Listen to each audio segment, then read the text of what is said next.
Hey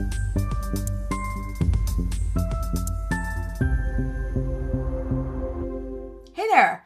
Today I'm going to show you how to use the bulk editing feature, or bulk action feature, I should say, to hide or unhide your items from your DLP. This comes in really handy when you first set up your GoSadi account and you've imported all of your library items. You'll see here I've just imported everything from Ravelry and Etsy, and I haven't had a chance yet to tidy them up and make it a single place to manage my pattern. An example of that is the Addison blanket. This is the Etsy version. This is the Ravelry version, but they're really the same blanket. So until I get that put together, I might want to hide something from my DLP, my designer landing page. You also might want to hide something. For example, if you look at your designer landing page, and let's look at my demo for an example. If you look at the designer landing page, this is where all of your patterns will live. And so you might not want something to show here. So you can hide it.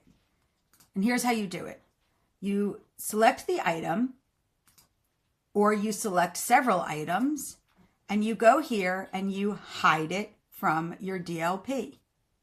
Now, let's say in this case where I want to hide everything that's an Etsy item while I'm cleaning up my pattern library after I've just started.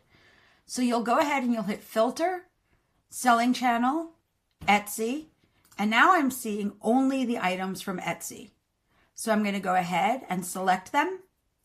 I'm going to pick all the items in my product library right here, not just this page, but now I'm going to make it for everything. And then I'm going to go to Bulk Actions, and I'm going to say hide it from the DLP. And as you can see, all my Etsy products, no matter what page it's on, has been hidden from the DLP.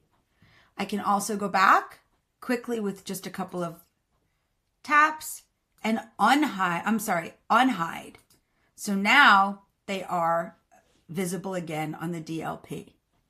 This tool comes in very handy when you are working on something, updating something, or like I said, if you've just onboarded and you want to hide or unhide your item.